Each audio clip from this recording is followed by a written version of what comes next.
जम्मू कश्मीर विधानसभा में 370 मामले को लेकर एक बार फिर हंगामा देखने को मिला है। इस पर बातचीत करने के लिए हमारे साथ मौजूद हैं जम्मू कश्मीर बीजेपी के अध्यक्ष शर्मा जी।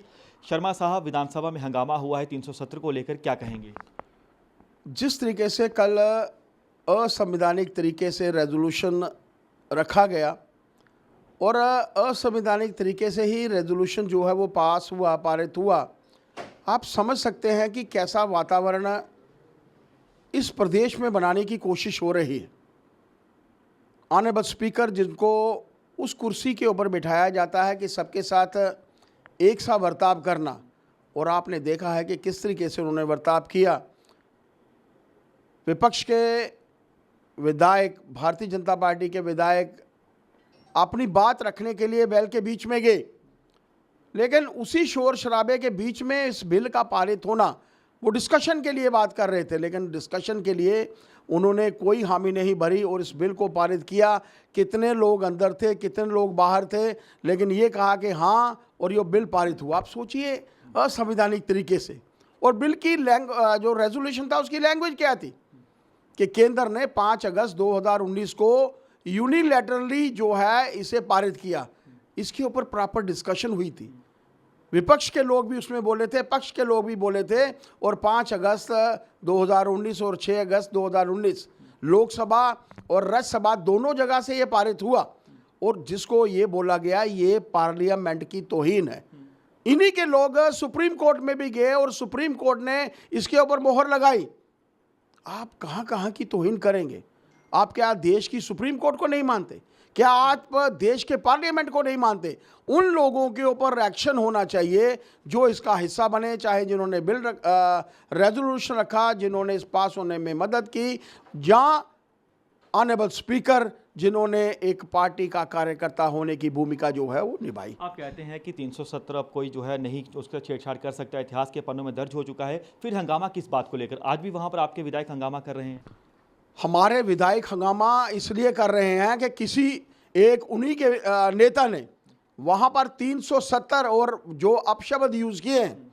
हालांकि मेरी अपने विधायकों के साथ बातचीत नहीं हो सकी, लेकिन जो मैं देख रहा था कि किस तरीके से मार्शल जो थे हमारे विधायकों को घसीट रहे थे।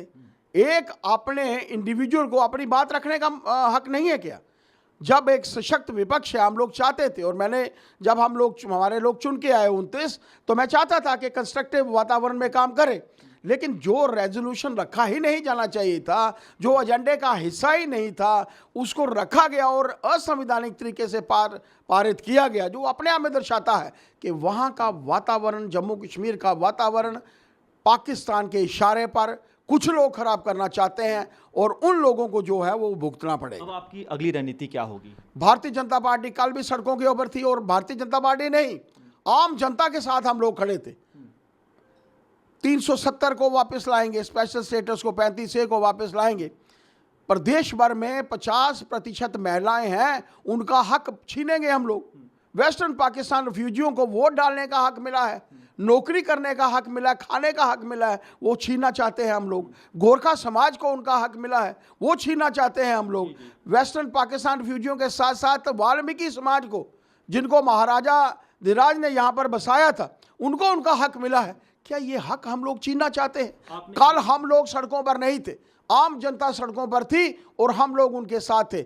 आज भी आप लोगों को के ध्यान में आएगा कि जो जम्मू के जयचंद हैं, जिन्होंने जम्मू से वोट लिए लोगों के नाम पर, लोगों की डेवलपमेंट के नाम पर, जम्मू के नाम पर, आज वो जम्मू के साथ कश्मीर में बैठकर दगा कर रहे हैं। भारतीय जनता पार्टी का ऐसा मानना है कि इन लोगों को जो है वो भुगतना पड़ेगा। आपने कल प्रोटेस्ट किया, आप लोग सड़कों पर उतरे, आपने उमर अब्दुल्ला का पुतला जलाया, सुरेंद्र चौधरी का पुतला जलाया, लेकिन नेशनल कॉन्फ्रेंस सेलिब्रेशन कर रही है, आतिशबाजी कर रही है, क्या जवाब रहेगा आपका? 4 लोग सेलिब्रेशन कर रहे हैं, लेकिन मैं कह रहा हूं कि ये भुगतना पड़ेगा, क्योंकि ये लड़ाई भारतीय जनता पार्टी की लड़ाई नहीं है, ये लड़ाई मेरी लड़ाई नहीं है, ये मात्र शक्ति की लड़ाई है जो 50% रिप्रेजेंट करती है पूरे जम्मू कश्मीर को। ये लड़ाई है वेस्टर्न पाकिस्तान रिफ्यूजियों को, जो 10% रिप्रेजेंटेशन कर रहे हैं। ये लड़ाई है वाल्मीकि समाज को, कि ये लड़ाई है हमारे गोरखा समाज की, जिन जिन लोगों को उनका हक मिला है वो हक जो है वो छीना जा रहा है। और ऐसे समय में जम्मू कश्मीर के वातावरण को दूषित करने की कोशिश की जा रही है, खराब करने की कोशिश की जा रही है। हमारी पार्लियामेंट के ऊपर क्वेश्चन चिन्ह जो है वो लगाए जा रहे हैं। एक बार पारित हो, 2 बार पारित हो, 100 बार पारित हो, ये सभी नेता जानते हैं कि इस बिल का, इस रेजोल्यूशन का कुछ नहीं होने वाला, लेकिन लोगों का ध्यान बंटाने के लिए ये राजनीति कर रहे हैं जो बर्दाश्त नहीं हो। शुक्रिया हमसे बातचीत करने के लिए। तो आप सुन सकते हैं, ये थे बीजेपी के जम्मू कश्मीर के अध्यक्ष शर्मा जी, जो बता रहे हैं कि जम्मू कश्मीर विधानसभा में जो 370 बहाली का प्रस्ताव पारित हुआ है उसका हम विरोध करते हैं और करते रहेंगे। कैमरामैन जितेंद्र के साथ पंकज शर्मा, न्यूज़ 24 जम्मू। नमस्कार, मैं हूं मानक गुप्ता। अगर आपको हमारा ये वीडियो पसंद आया हो तो इसे लाइक और शेयर जरूर करें, और हां, हमें सब्सक्राइब और फॉलो करना ना भूलें ताकि आप देश और दुनिया की कोई खबर मिस ना करें। तो जुड़े रहिए हमारे साथ और देखते रहिए न्यूज़ 24।